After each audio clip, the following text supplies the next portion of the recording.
Banjarnegara, where the local farmers cling to the cassava plantation for their lives, when the cassava sold cheaply in the market.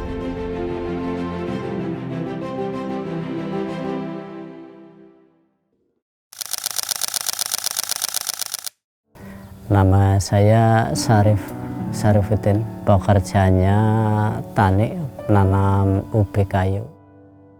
Singkong itu lagi tahun 2021 itu harganya cuma 900. Tapi berhubung dengan rumah mokaf musim panen 2022 udah mencapai 1.550.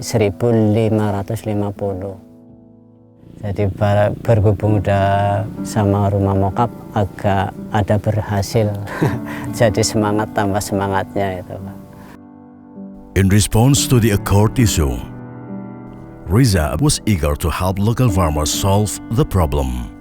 After careful deliberation with some of his colleagues, he figured out a way to revamp the cassava into mokaf, modified cassava flour to increase its value.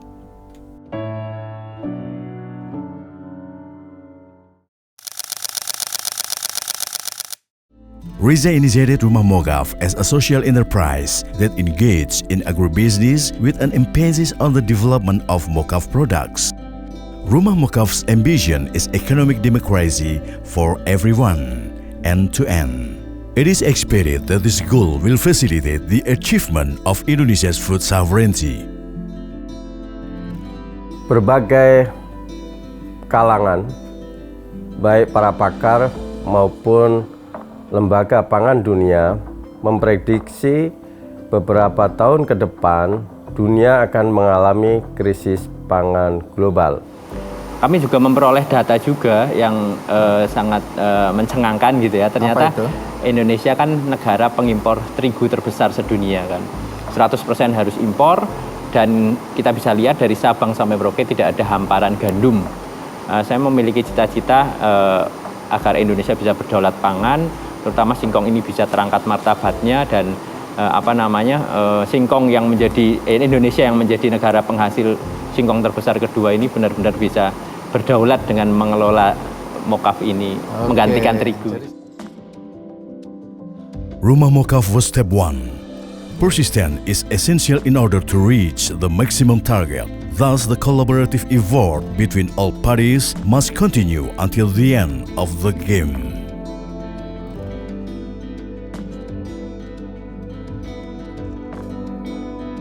Pada tahun 2022 lalu, alhamdulillah Desa Sambong berkesempatan mendapatkan bantuan dari Dinas Sosial berupa 1 unit kultivator yang mana fungsinya adalah untuk penggarapan lahan berupa lahan singkong di Desa Sambong, Kecamatan Pugelan. Saat ini saya sedang ngasih makan kelinci, saya kasih pakan hijauan berupa daun singkong. Nah, daun singkong ini sangat cocok buat pakan kelinci.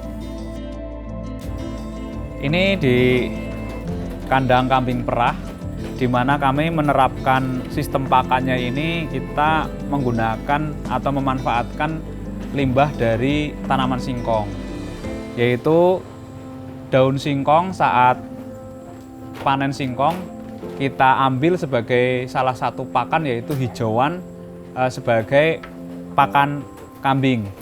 Yang kedua, kulit singkongnya juga kita olah, salah satunya menjadi konsentrat seperti ini, menjadi salah satu bahan konsentrat. Jadi si kambing ini makan daunnya dan makan kulitnya. Nah, di sini kotorannya itu kita ambil, yaitu ada urin dan juga derbibil atau tinjanya, kita manfaatkan jadi pupuk.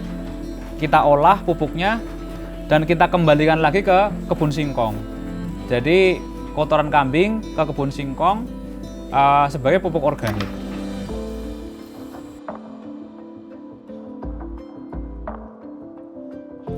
Program pemberdayaan petani antara Lazismu dan MPM menghasilkan produk berupa tepung mokaf, yaitu produk yang menjadi nilai lebih dari produk pertanian berupa singkong.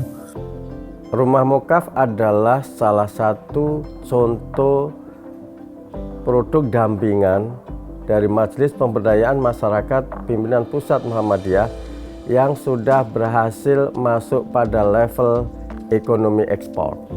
Untuk program Muhammadiyah Banjarnegara bidang ketahanan pangan, bidang ekonomi, itu ada sinergitas antara beberapa lembaga dan Kortum. Di antaranya adalah MPM dari Majelis Pemberdayaan Masyarakat dengan Lazismu, juga dengan Pemuda Muhammadiyah. Ini ada sinergitas untuk berkaitan dengan pendampingan para petani di Banjarnegara. Untuk mencapai titik yang semacam itu memerlukan proses waktu yang cukup panjang. Dimulai dari beberapa tahun yang lalu menginisiasi untuk pangan alternatif yang terbuat dari singkong, kemudian mengorganisir petani, kemudian membangun kapasitas kelembagaan daripada Rumah Mukaf itu sendiri, dan yang terpenting adalah membangun akses pasar dari produk-produk Rumah Mukaf baik di internal Muhammadiyah maupun jaringan-jaringan pangan nasional dan internasional. Oleh karena itu, MPM punya komitmen untuk terus mengembangkan, mendampingi Rumah Mukaf untuk berkembang menjadi dampingan yang mampu memproduksi pangan alternatif secara global dan menginternasional. The key to success of this grand plan lies in maintaining collaboration among all parties.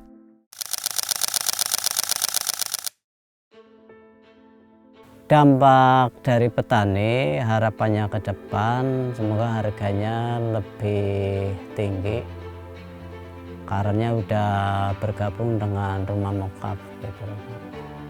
Yang diharapkan bisa mengangkat harkat dan derajat petani dan juga memberikan nilai lebih dari singkong itu sendiri. Nah, oleh karena itu berbagai upaya untuk mengatasi krisis pangan perlu dilakukan inisiasi-inisiasi untuk menggali kearifan lokal pangan masing-masing. Kedaulatan pangan ya, menjadi negara yang berdaulat secara pangannya. Terus kemudian Rumah Mukaf bisa menjadi suatu perusahaan yang berbasis sosiopreneur terbesar di dunia, gitu, yang bisa mengangkat martabat singkong dan mengangkat kesejahteraan petani singkong, gitu. Amin. Nevertheless, it must be grounded in equity and solidarity in the realization of Indonesia's food sovereignty.